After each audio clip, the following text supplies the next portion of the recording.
আজই Doubtnut app download করুন। ডাউটনাটে এখন আপনার সমস্ত ম্যাথস, কেমিস্ট্রি, ফিজিক্স ও বায়োলজি ডাউটের উত্তর পাওয়া যাবে। শুধু নিজের প্রশ্নের ফটো তুলুন, সেটাকে ক্রপ করুন আর তৎক্ষণাৎ ভিডিও সলিউশন পান। এখনই ডাউনলোড করুন। Hello everyone, welcome to DoubtNut. কোশ্চেনে বলেছে derive an expression for path difference in Young's double slit experiment and obtain the condition for constructive and destructive interference at point on the screen. Okay, তো first আমরা double slit এক্সপেরিমেন্টের এক্সপ্রেশনটা derive করার আগে আমরা তার ডায়াগ্রামটা বানিয়ে নেব, তাহলে সুবিধা হবে। এখানে আমরা দেখতে পাচ্ছি এ পয়েন্ট এবং বি পয়েন্টে আমি দুটো সোর্স নিয়েছি, লাইট সোর্স, যেটা হচ্ছে কোহেরেন্ট অ্যান্ড মনোক্রোম্যাটিক। ওকে, এবং এ এবং বি এর দুটো স্লিটের মধ্যে ডিস্টেন্স হচ্ছে 2d। ওকে, এখানে এসটা হচ্ছে স্ক্রিন এবং এই স্লিট এবং স্ক্রিনের মধ্যে ডিস্টেন্স হচ্ছে ক্যাপিটাল ডি। তাহলে এখানে ক্যাপিটাল ডি হচ্ছে ডিস্টেন্স বিটুইন স্ক্রিন অ্যান্ড স্লিটস। ওকে, আর 2dটা হচ্ছে ডিস্টেন্স বিটুইন টু স্লিট।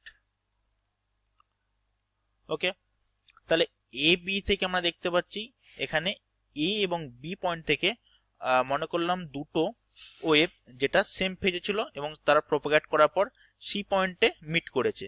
এবং এখানে আমরা দেখতে পাচ্ছি এখানে A C equal to BC, এখানে আমরা দেখতে পাচ্ছি A C equal to BC. So we can say যে দুটো ওয়েভ যখন সি পয়েন্টে মিট করছে সেখানে তাদের অ্যামপ্লিটিউডটা হবে ম্যাক্সিমাম এবং সেখানে ইন্টেন্সিটিটা হবে maximum. So at C point the amplitude will be maximum. amplitude maximum হলে আমরা বলতে পারি ইন্টেন্সিটিটা ম্যাক্সিমাম হবে, ইন্টেন্সিটি উইল বি ম্যাক্সিমাম। তার ফলে আমরা বলতে পারি যে সি পয়েন্টে যে এখানে ফ্রিঞ্জটা তৈরি হবে সেটাকে বলা হয় সেন্ট্রাল ম্যাক্সিমাম ফ্রিঞ্জ। ওকে, এই জন্য এই C point is called central maximum point, কারণ এখানে এরা সি পয়েন্টে দুটো ওয়েভেরই সেম ফেজে এরা মিট করছে, সেই জন্য এখানে ইন্টেন্সিটিটাও ম্যাক্সিমাম হয় এবং অ্যামপ্লিটিউডটা ম্যাক্সিমাম হয়, এটাকে বলে সেন্ট্রাল ম্যাক্সিমাম পয়েন্ট। এখন আমরা যদি দেখি এখানে আমি স্ক্রিনের মধ্যে একটা পয়েন্ট নিয়ে নিলাম, যেটা পয়েন্ট আমি নিলাম মনে করলাম পি একটা পয়েন্ট নিলাম। ওকে, এখন এই পি পয়েন্টে যদি আমি এখানে লাইট ওয়েভগুলো কানেক্ট করি এই পি পয়েন্টের স্ক্রিনের মধ্যে থেকে, তাহলে আমরা কি দেখবো, আমি ধরলাম এ পয়েন্ট থেকে আমি পি পয়েন্টে নিলাম এপি। ওকে, নেক্সট আমি বি পয়েন্ট থেকে আর একটা রে নিলাম বা একটা লাইট ওয়েভ নিলাম যেটা পি পয়েন্টে মিট করছে, তাহলে এখানে আরো দুটো আমি ওয়েভ নিলাম। কিন্তু আমরা দেখতে পাচ্ছি AP is not equal to BP. এখানে যে পি পয়েন্টে নিয়েছি সেটার ডিস্টেন্স হচ্ছে এক্স, এই সি পয়েন্ট থেকে এক্স ডিস্টেন্স আমি একটা পি পয়েন্ট নিয়েছি। এবার আমরা যদি দেখি এই সি পয়েন্টে যে ওয়েভ দুটো মিট করছে সেটা আমরা বলতে পারবো না সেটা ব্রাইট হবে কি সেটা ডার্ক হবে, তাহলে সেটা আমাদের ক্যালকুলেট করতে হবে। এখানে আমরা বলতে পারি here AP is not equal to BP. এখানে আমরা যেহেতু দেখতে পাচ্ছি যে এপি এবং বিপি ইকুয়াল নয়, সেই ক্ষেত্রে আমরা বলতে পারি যে পি পয়েন্টে ডার্ক ফ্রিঞ্জ হবে ব্রাইট ফ্রিঞ্জ হবে, সেটা ডিপেন্ড করবে তার পাথ ডিফারেন্সের উপর। এখন আমাদের পাথ ডিফারেন্সটা বের করতে হবে। তাহলে এখানে যদি আমি লিখি BP equal to BP square, আমরা যদি লিখি বিপি স্কোয়ার ইকুয়াল টু, আমরা দেখতে পাচ্ছি এখানে এই বি থেকে এই স্ক্রিনের ডিস্টেন্স হচ্ছে ডি, তাহলে এটা লিখতে পারি BP square equal to D square plus, আমি যদি এখানে দেখি এটা হচ্ছে বিপি, এটা ডি, এবং এই ও সির প্যারালালে যদি আমি এই বি পয়েন্ট থেকে আমি যদি একটা স্ট্রেট লাইন আমি বানাই, তাহলে এখানে আমি দেখতে পাবো এই পয়েন্টে এটা নিলাম আমি বি ডট পয়েন্টে মিট করবে, তাহলে সি বি ডটের ভ্যালু হবে ডি, যেহেতু এখানে আমি 2d নিয়েছি তাহলে এটা পেয়ে যাব। আর এখানে ডিস্টেন্স দেখতে পাচ্ছি পিসি ডিস্টেন্স হচ্ছে এক্স, তাহলে টোটাল ডিস্টেন্স হবে পি এবং বি ডটের ডিস্টেন্স হবে এক্স প্লাস ডি। তাহলে এখানে আমি লিখবো ফার্স্ট এক্স প্লাস ডি তার হোল স্কোয়ার। ওকে, তাহলে বিপি স্কোয়ারটা পেয়ে গেলাম। আমরা নেক্সট দেখব এপি, এখানে যে ডিস্টেন্সটা আছে এ পয়েন্ট থেকে পি পয়েন্টের ডিস্টেন্স এপি, তাহলে এপি স্কোয়ার যদি আমি দেখি এপি স্কোয়ার ইকুয়াল টু আমরা পাবো D square, D square minus এখানে আমি যদি এই পয়েন্ট থেকে ওসির প্যারালাল একটা আমি যদি স্ট্রেট লাইন বানাই তাহলে আমরা এখানে একটা পয়েন্ট পাবো যেটা আমি ধরে নিলাম এ ডট, এবং সি থেকে এ ডটের ডিস্টেন্স অবশ্যই হবে ডি, এটা যেমন হয়েছিল ডি, এর ডিস্টেন্স হবে ডি।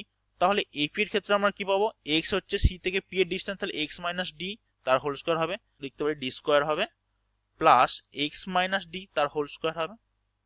ওকে, এখন যদি আমরা বিপি, যেহেতু বিপি বড় এখানে, বিপি থেকে এপি স্কোয়ার আমরা যদি মাইনাস করে দিই তাহলে কি হবে, BP square minus AP square, তাহলে হয়ে যাবে এক্স প্লাস ডি তার whole square minus x minus d তার হোল স্কোয়ার।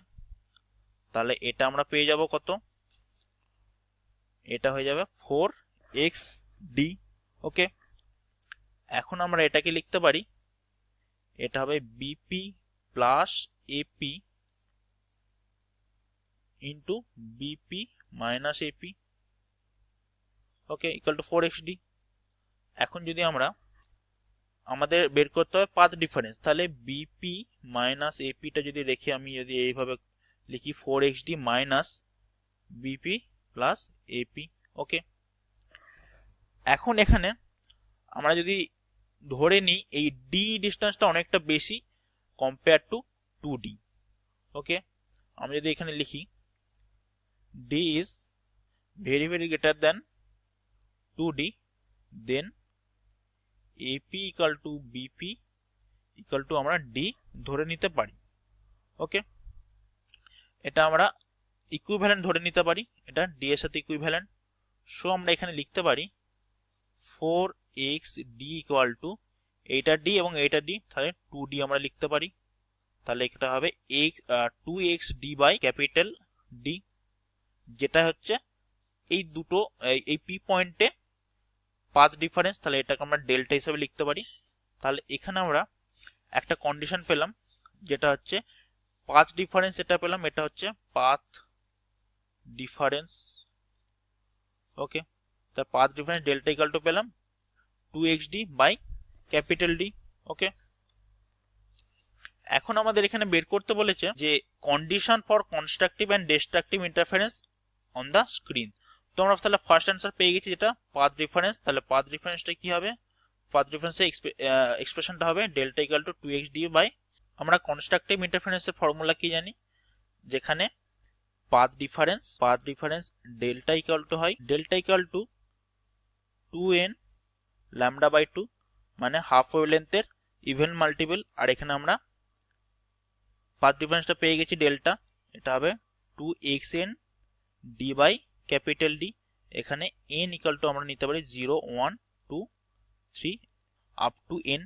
ওকে, এখান থেকে আমরা যদি এই xn এর ভ্যালুটা বের করি তাহলে কত হবে, xn ইকুয়াল টু এটা আমরা পেয়ে যাব dn ল্যামডা বাই 2d। ওকে, তাহলে এখানে আমরা xn এর ভ্যালুটা পেয়ে গেছি। তাহলে এই কন্ডিশনটা কোথায় হবে, আমরা যদি n এর ভ্যালুটা যদি আমরা 0 বসাই তাহলে কি হবে, তাহলে x ভ্যালুটা আমরা যদি x 0 বসাই তাহলে হবে 0। 0 মানে আমরা জানি সেটা হচ্ছে সি পয়েন্ট হবে, সি পয়েন্টে, সেই জন্য আমরা জানি এটা হচ্ছে সেন্ট্রাল ম্যাক্সিমাম পয়েন্ট, তাহলে অ্যাট সি পয়েন্ট। সো এটা জানি আমরা সেন্ট্রাল ম্যাক্সিমাম পয়েন্ট।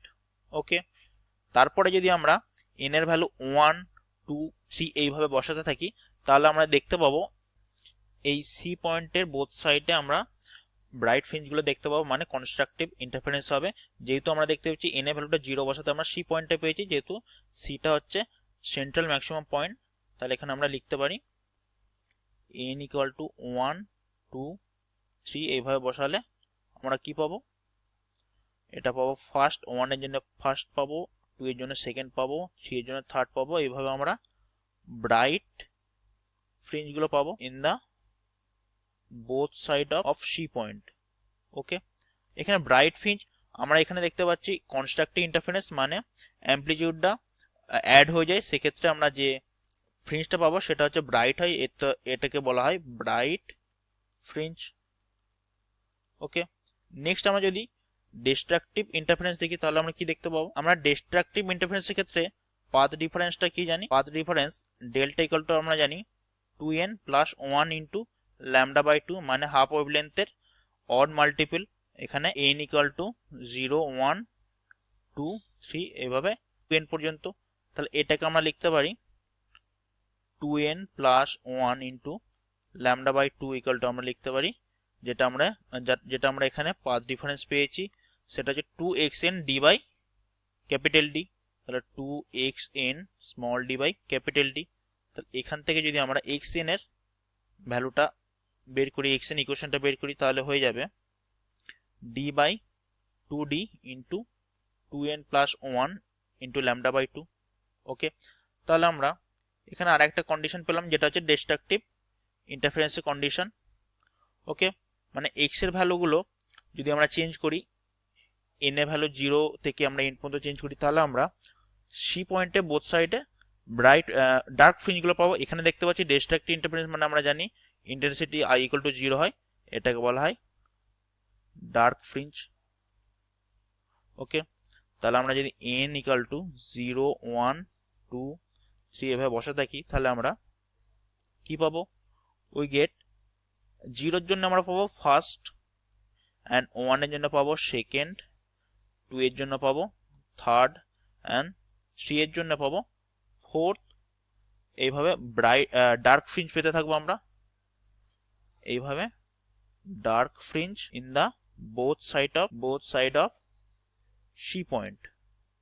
ওকে, তাহলে এখানে আমরা দুটো ডিফারেন্স দেখলাম। এটা ডার্ক ফ্রিঞ্জের ক্ষেত্রে আমরা দেখতে পেলাম যে 0-র ক্ষেত্রে আমরা পাচ্ছি ফার্স্ট ডার্ক ফ্রিঞ্জ, কিন্তু আমরা ব্রাইট ফ্রিঞ্জের ক্ষেত্রে দেখতে পাচ্ছি n ইকুয়াল টু 1 এর জন্য পাচ্ছি first bright fringe. Okay, thank you. Class 6 থেকে 12 এর সাথে নিট, আইআইটি, জেইই মেন্স এবং অ্যাডভান্স লেভেল পর্যন্ত 10 মিলিয়নের থেকে বেশি স্টুডেন্টের ভরসা। আজই ডাউটনাট অ্যাপ ডাউনলোড করুন বা নিজের প্রশ্ন 8400400400 তে হোয়াটসঅ্যাপ করুন।